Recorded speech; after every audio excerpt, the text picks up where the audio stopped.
It was late on a Monday night, and I was chained to the toilet, jeans around my ankles, sweating like I'd swallowed broken glass.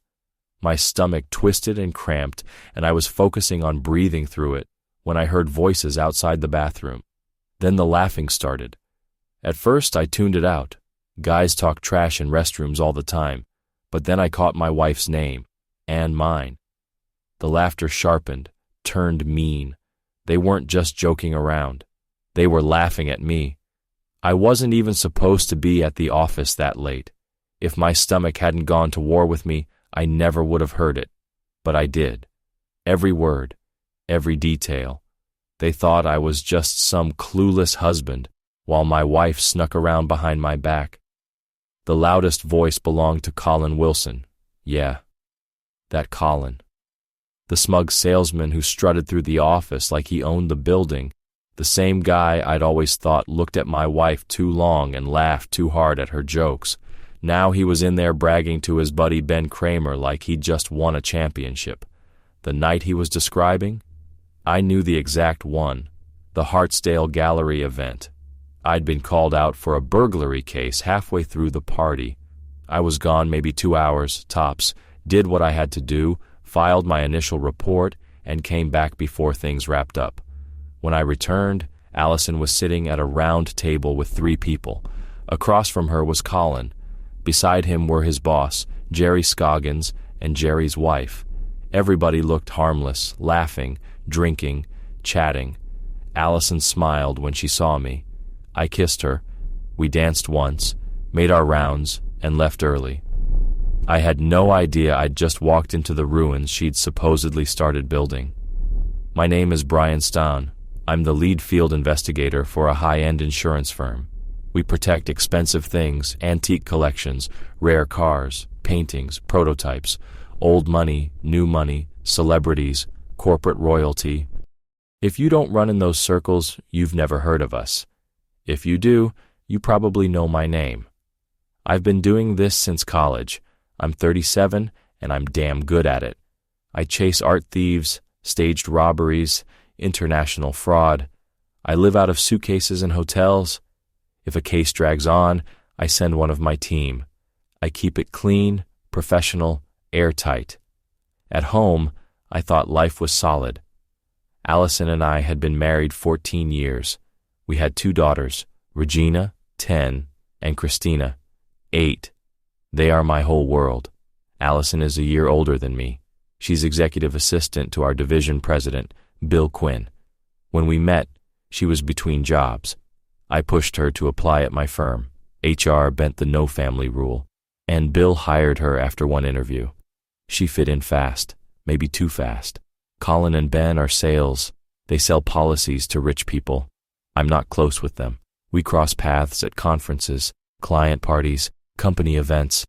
Colin always rubbed me the wrong way. Too polished, too flirty, eyes that stayed on my wife a fraction of a second too long. Ben is his shadow, laughs at all his jokes, follows him around like a puppy. They work under Jerry Scoggins. Jerry is my guy. We've worked cases together for years. He's close with Bill, but he and I have our own history. I trust him. Anyway, back to the stall. I was hunched over, sweating, waiting for my stomach to calm down when Colin and Ben walked in. Either they didn't notice the closed stall door or they didn't care. They started talking like they were alone in a locker room. That's when I heard Allison's name. Ben sounded amused, almost impressed. So, you really pulled it off? I didn't think she was that type. Seriously, man, how'd you even get that going? Colin laughed, low and proud. You weren't there, so let me paint it for you. We danced a few times. She was flirty, but still playing the good girl act. Brian was hanging around, so when I asked her to come back to my office, she smiled and said, Brian probably wouldn't love that. Ben snorted. No kidding. So then what? Colin told the story like he was bragging at a bar. I got her to grab a drink with me at the bar. Brian was on the dance floor with that secretary, Judy. While Allison was chatting with someone, I swapped our glasses. I gave her mine double vodka. She never noticed. You drugged her? Ben asked, only half shocked. "No, man," Colin said quickly. "I didn't roofie her, just wanted her loose. Little buzz, that's all. Totally legal. She didn't even blink when I started putting my hands on her while we danced. She laughed and leaned into me. At that point, she was all in." "But Brian was still there," Ben said. "Didn't that screw things up?"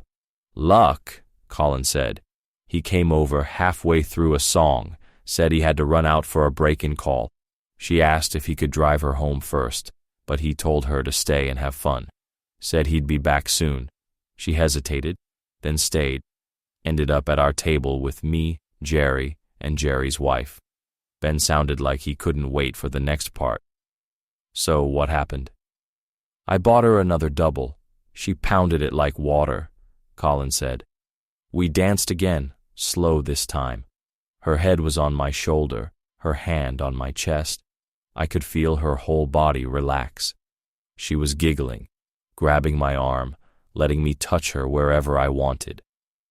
"And then?" Ben pushed, practically drooling.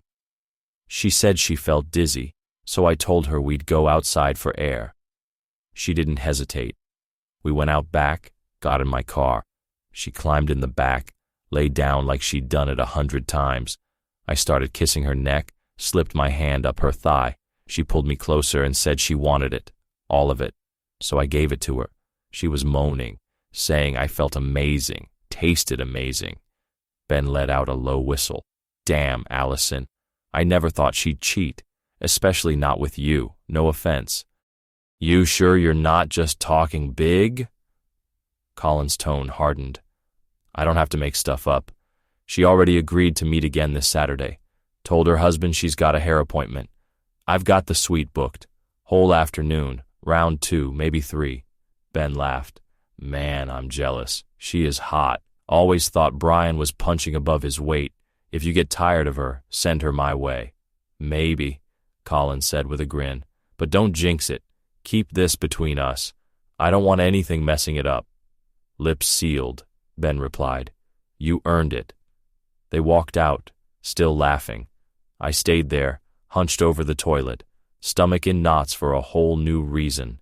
The cramps were nothing compared to what I'd just heard. Was that real? Was my wife really sneaking out to some motel with this clown?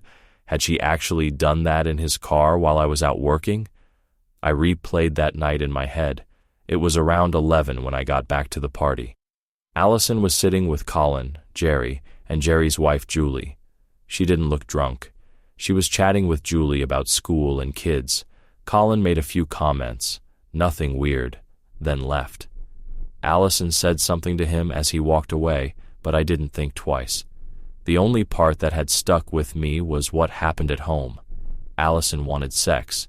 That wasn't unheard of, but it was late, almost midnight, and she was on fire. Aggressive, desperate. I thought she was just in one of those moods. Now I wondered if it was guilt, a way to wash off what she'd done, an attempt to smooth over a mess I didn't even know was there. A full week passed, and nothing about her behavior changed. She wasn't cold or distant. She didn't avoid my eyes or start fights. She never mentioned that I'd left for a couple hours that night, so I brought it up myself. "What'd you do while I was gone?" I asked, trying to sound casual. "I just danced a bit with Colin and Jerry," Allison said. "Mostly I stood around chatting with Julie about the girls. Honestly, I kind of wish I'd left with you. It wasn't that fun." That's when my gut started whispering. I began watching her more closely. One night while she folded laundry, I tested the waters. "Hey, got anything going on this Saturday?" "Yeah," she said. "I was planning to get my hair done after lunch. Shouldn't take more than an hour. Why?"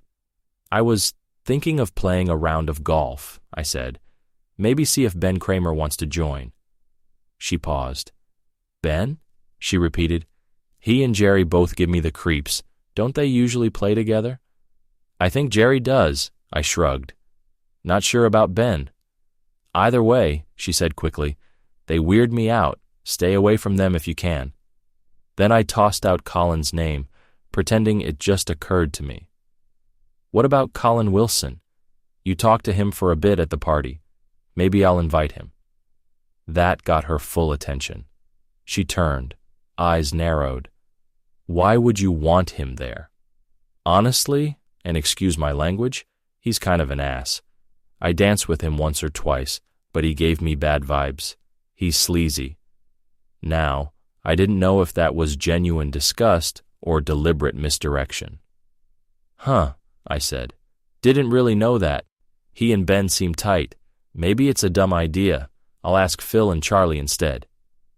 "That sounds better," Allison replied quickly. "Seriously, Brian, don't buddy up to Colin. He's trouble." "Fine," I said. "He's off the list, so no problem with me golfing?" "Not at all," she said. "I'll be out anyway. And hey, why don't we have dinner at Cypress Inn that night? I'll have my hair done, you'll be relaxed after golf, and I want you to show me off. I'll drop the girls at my parents' place." We locked in 5:30 p.m. to meet back at the house. On the surface, it was a normal conversation. Underneath, my mind was already spinning. At work the next day, I went to the control room and signed out one of our surveillance vans, the same kind we use on fraud cases. I parked it in the lower garage, ready for Saturday. I grabbed 2 audio transmitters, tiny, motion-activated, long-range, and a GPS tracker for Allison's car. The van's onboard system could track her location down to about 30 meters and feed live audio back. Video was the tricky part. If they went into a motel room, I couldn't film inside. Still, if I aimed a camera at the door and window, I could at least catch who went in. The rest of the week, I played it cool. That's my job, observe without being seen. I watched Colin and Ben. They acted normal. No secret meetings, no weird behavior. Allison stayed consistent too. No late-night calls, no sudden shopping trips, nothing out of pattern. That's when I decided to squeeze Ben. He was neck-deep in a big policy build for the Baxter plant, a manufacturing client I'd helped secure. It gave me a reason to talk to him. "Hey, Ben," I said, strolling up to his desk, Colin seated a few feet away. "Thinking we might need another walkthrough at Baxter. You still need photos, right?" Ben looked up, surprised. "Yeah," he said. "I was planning on going back anyway." "How about we go in an hour?" I asked. "Sure," he agreed. "Great. I'll swing by," I said, then walked off. Just before turning the corner, I glanced back. Ben and Colin were smirking, trading that stupid look that says, "We know something he doesn't." That was enough for me. It didn't matter if Ben ever touched Allison. A man who laughs along while his buddy brags about sleeping with another man's wife is part of the problem. An hour later, Ben slid into the passenger seat of my car. I'd already planted a small transmitter in the center console. It was recording everything. I drove in silence for a few miles. "So, Ben," I said finally, voice calm, "you have fun at the gallery party last week?" He blinked. "Party? I wasn't there. I was out of town on business." "Right," I said softly. "Shame. You missed Colin screwing my wife. Ring any bells now?" The color drained from his face. His hand drifted toward the door handle, then stopped when he realized we were cruising at 70. He swallowed. "How'd you find out?" "Colin told me." I lied smoothly. He seemed pretty proud. Hard to imagine he'd make that up just for laughs, don't you think? Ben shook his head. "That's sick, man. Even for him." I kept going. "You weren't there, right? Yet somehow you knew all the details before I did. That's interesting, Ben." He stared at his knees. "I heard it secondhand, okay? Colin runs his mouth. Said he got her drunk and took her to his car. Said it wasn't the first time." He hesitated. "He also said something about this Saturday. While she's getting her hair done, he's got a room booked." I turned to look him dead in the eye. "And you just kept that to yourself?" "I didn't know if it was true," he muttered. "I didn't want to start something if it was just talk." I reached over and switched off the transmitter. I already had what I needed from him. "Here's how this works," I said quietly. "You do exactly what I tell you, exactly when I tell you. You screw up, and I'll make sure losing your job is the least of your problems. Understood?" He nodded, terrified. "And you say nothing to Colin," I added. "You keep acting like his fan club. You listen, you laugh, you let him talk. That's it." He nodded again and shut up. The rest of the visit to Baxter, we barely spoke. We did our work like nothing had happened. But in my mind, Ben's role was sealed. He'd go down with Colin. It was just a matter of timing. Wednesday night, the girls had dance class until late. I was on the couch, pretending to watch TV, when Allison walked over and settled into my lap, wrapping her arms around my neck. "We've got almost 2 hours before I have to get the girls," she whispered. "Want to go upstairs and make love?" My head was full of suspicion and anger, but my body didn't care. I'm still a man, and she's still my wife. I pulled her in, kissed her, and let myself forget everything for a while. Upstairs, we tore each other's clothes off and went at it like teenagers. It felt real raw, connected, intense. For a few minutes afterward, lying there together, I hoped I'd been wrong about everything. "Feels like we've been off lately," Allison said softly, head on my chest. "Let's not let it get that way again." "Yeah," I said, stroking her arm. "I'll work on that." She sat up. "We've still got time. Think you can handle a shower together?" I checked the clock. "We could," I said, "or we could save something for Saturday night, our big date." Her eyes lit up. "Saturday's perfect. You've got golf, I've got my hair, then dinner. I'll drop the girls at my parents'. After that, I'm all yours, any way you want. All night," I laughed. "I'll try to keep up." She winked, dressed, and left to pick up the girls. When the house was quiet again, I double-checked all the equipment. Late Friday night, after everyone was asleep, I slipped into the garage and installed the tracker and transmitters in her car. Everything tested fine. One more piece. I needed the motel name and room number from Colin. The next morning, I called Ben and had him meet me in the cafeteria. When he sat across from me, I kept it short. "I need you to find out where Colin's taking Allison Saturday," I told him. "Name of the place, room number if possible. Just tell him you think he's full of crap. Ask for proof." Ben hesitated. I just stared at him until he gave in. "How do I tell you once I know?" he asked. "Don't worry about that," I said. I patted his shoulder and, in that moment, slid a transmitter under his collar. He never noticed. Back at my office, I flipped on the receiver. 10 minutes later, I heard Ben whisper to Colin, "Meet me in the copy room in 10. Footsteps. Door. "What's up?" Colin asked. "You need help with policies. I'm a genius with this stuff." Ben chuckled. "Nah, it's about Allison. I was with Brian yesterday. He acted normal, no drama. So either he's clueless or you're full of it. Part of me thinks you're just talking big." Colin scoffed. "Why would I lie? I'm telling you the truth. Me and Allison, it's happening." "Then prove it," Ben said. "Where are you taking her Saturday?" Colin sighed like it was a hassle. "Skyview Motel on Statler. I booked the room already. Check in at 2. She's coming at 2:15. Call them and ask if you don't believe me." Ben let out a low chuckle. "Damn, you really are crazy. You do realize she's married, right? To a decent guy?" "That's her problem, not mine," Colin said. "If she's willing, I'm not the one wrecking the marriage." That was enough.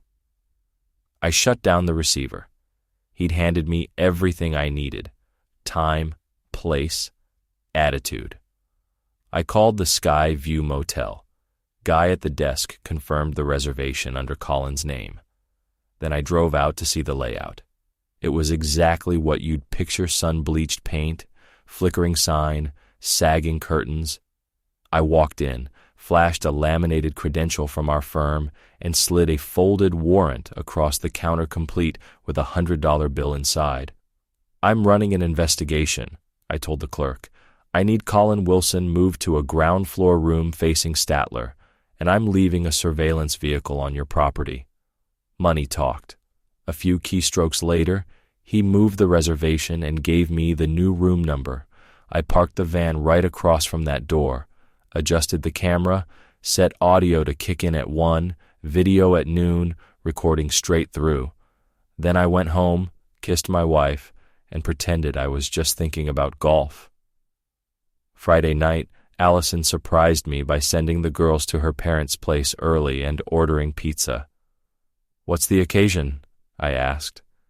She smiled and climbed into my lap again. "Because I liked Wednesday," she said softly. "I want more of that, don't you?" We ended up in bed for hours. She was bolder than usual, new moves, new ideas. I caught myself wondering where she'd learned it, and she answered before I could ask. "Naomi gave me this," she said, pulling a book from her nightstand, Making Love After 35. She flipped to a dog-eared page. Figured I'd put in some effort. I believed her. It fit. Naomi and Allison were close. Later we lay in the dark and I asked, "Why now? Why all this?" She hesitated. "Naomi told me something last week," she said quietly. "I can't share it, but it made me think about us, about the girls, how lucky I am. I just wanted to show you."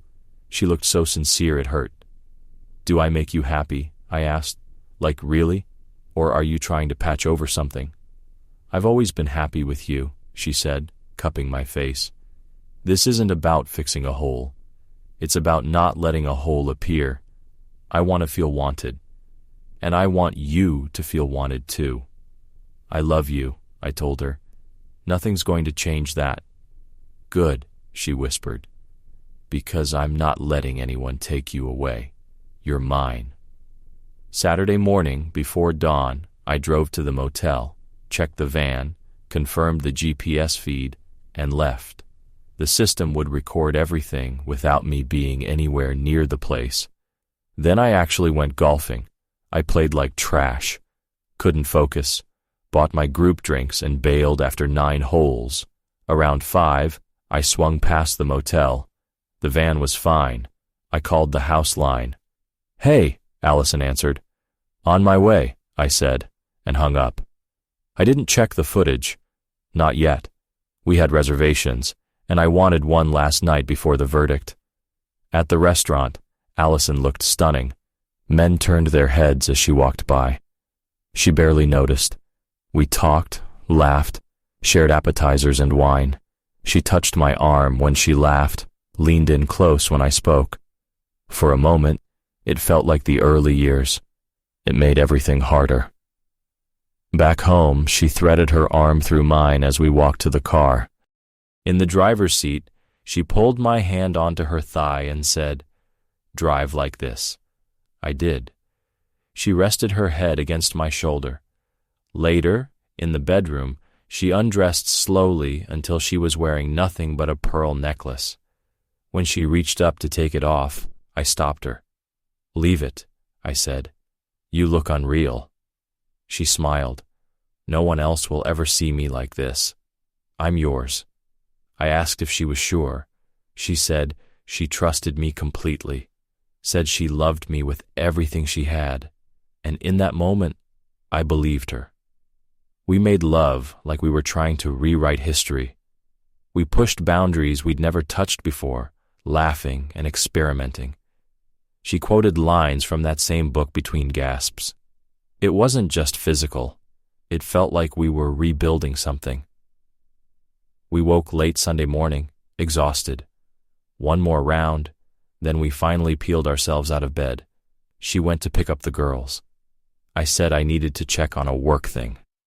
That work thing was the van.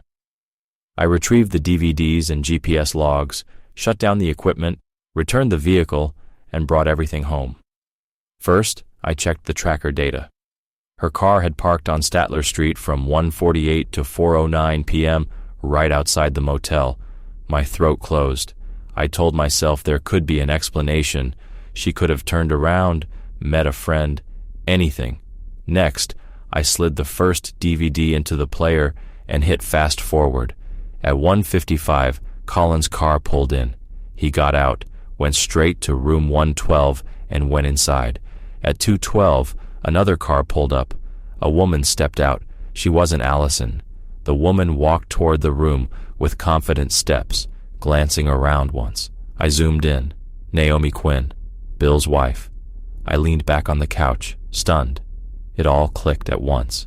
Naomi's secret that had hit Allison, the book, the weird tension in Bill's eyes the last few weeks. I rewound, watched again just to be absolutely sure. It was Naomi, not Allison. For a long time, I just sat there, breathing. Relief and rage mixed together until I didn't know what I felt. Then I grabbed the old address book from the desk and searched for Naomi's parents' address. It matched the trust information we had on file for Bill's family. It confirmed what I already suspected. I called Bill. "We need to talk," I said. "In person." He sounded concerned. "Is everything all right?" "Not something I want to discuss over the phone," I replied. "Meet me at TGIF near the office. Just you and me." An hour later, I slid into the booth across from him with a portable DVD player. "Before I show you anything, you need the story," I said. I walked him through everything. Colin's bragging in the bathroom, Ben's confirmation, the motel, the surveillance. When I said Naomi's name, he actually flinched, like I'd slapped him. "There's no way," he said. "Naomi would never—" "Watch," I said. He put on the headphones, pressed play. I looked away, but I didn't need to see his face to know when Naomi came on screen. The air in the booth shifted. His shoulders tensed, his jaw clenched. When the clip ended, he sat there for a long time without moving. Finally, he took off the headphones, wiped his face with both hands, and let out a slow, bitter breath. "What do you want?" he asked. "Just one thing," I said. "Ben and Colin fired for violating the morals clause. I want them gone by tomorrow afternoon. After that, you can handle Naomi however you see fit. I won't get in the middle of your marriage." Something cold settled into his expression. Then he nodded. "Done," Bill said. "First thing tomorrow, I'll walk them out myself. They're finished here, and if I take other action later, that's my business." I handed him a pouch with copies of everything: video, audio, GPS, transcripts. I kept one recording for myself, Ben and Colin planning the motel meetup. We talked another hour, setting boundaries. When we stood up to leave, he gripped my hand. "You're a good man, Brian," he said. "The way you handled this quiet, controlled most people would have blown up the whole building. I respect the hell out of you." I thanked him and went home to my family. That night, dinner was normal. The girls argued over who got the last breadstick and chased the dog around the living room. Allison was relaxed, smiling. She asked if anything interesting had happened at work. I told her she'd find out in the morning. Monday morning, the explosion hit. At 9:30, my phone rang. "Brian," Allison whispered, "what the hell is going on?" "What do you mean?" I asked. "Bill called me into his office," she said. "He told me to get Ben and Colin in there immediately. They're in there right now. I can hear him yelling." "That sounds intense," I said. "Let me know what happens." 20 minutes later, she called again. "Bill just told me to call security," she said, almost breathless. "They're being escorted to their desks to grab their stuff. Both of them. This is insane." Another hour passed. "They're gone," she said. "Fired. Bill had me type up the termination letters myself. Reason: violation of the morals clause. I've never seen anything like it." She sounded half shocked, half thrilled. "Bill told me something else," she added. "He said if I had questions, I should talk to you, that you knew everything, and you're the reason he finally saw the truth." "What did you do, Brian?" "We met for lunch. At the restaurant, she leaned over the table, eyes blazing. 'Tell me,' she said. 'What happened?' I took out my phone and set it in front of her. 'First, you listen.' I played her the recording of Ben and Colin in the bathroom, talking about her hair appointment and the motel. Her face went from confused to horrified to furious. She ripped the earbuds out. "That's a lie," she snapped. "I never went to any motel with him. You know me better than that. Please tell me you didn't give that garbage to Bill. Please tell me he didn't see that and think it was real." "I didn't give him that," I said calmly. "He didn't need it. I needed it. You needed it." She glared. "You really think I'd cheat on you? After everything we did this week? After everything we've built?"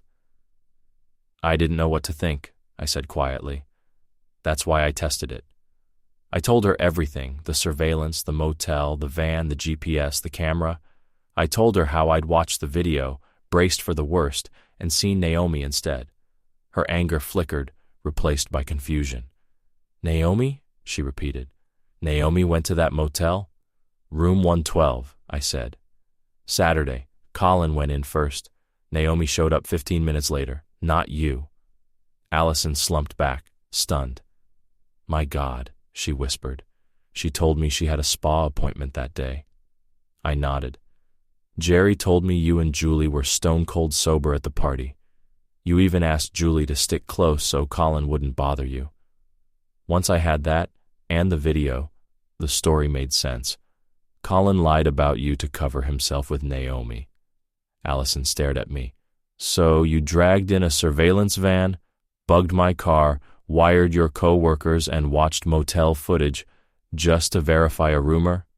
"I did it to make sure the rumor died in the right place," I said. "If I'd confronted Colin without proof, he would have turned it on you, told everyone you'd slept with him. Ben would have backed him up. People would have believed him. This way, his lies died on tape." She shook her head.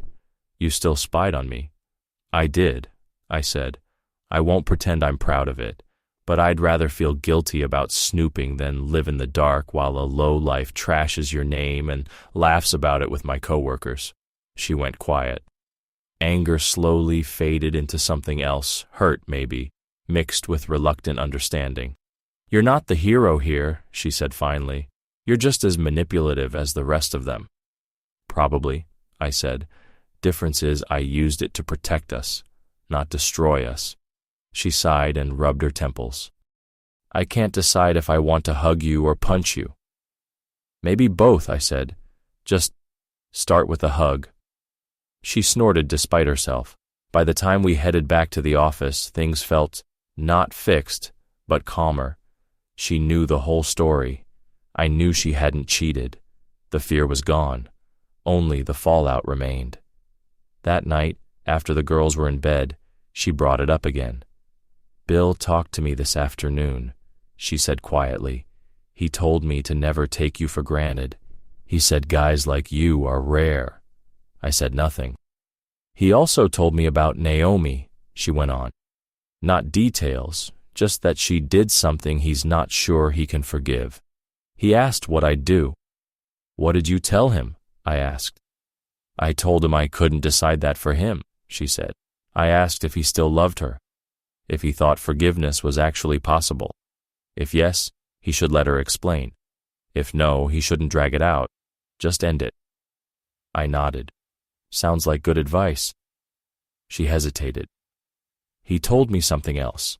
He said he offered you a promotion." "Yeah," I said. 6 months ago, Vice President of Investigations. I'd oversee every field op. We could move California, Florida, wherever the company needs me. Bigger salary, stock, the whole package." Her eyes widened. "And you didn't tell me?" "I wasn't ready," I said. "I was thinking about the travel, the hours, uprooting the kids. Then all this happened, and it sort of clarified things." She climbed into my lap and hugged me hard. "Brian, you have to take it. You deserve it.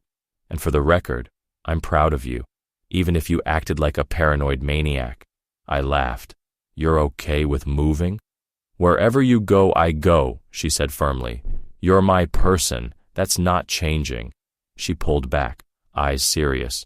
"And for the record," she added, "no matter what Naomi did, no matter what Colin said, there is no world where I cheat on you like that. Not once, not ever. I need you to actually believe that." I met her gaze. "I believe you," I said. Fully. Good, she replied, kissing me, because I'm yours, and that's never going to change.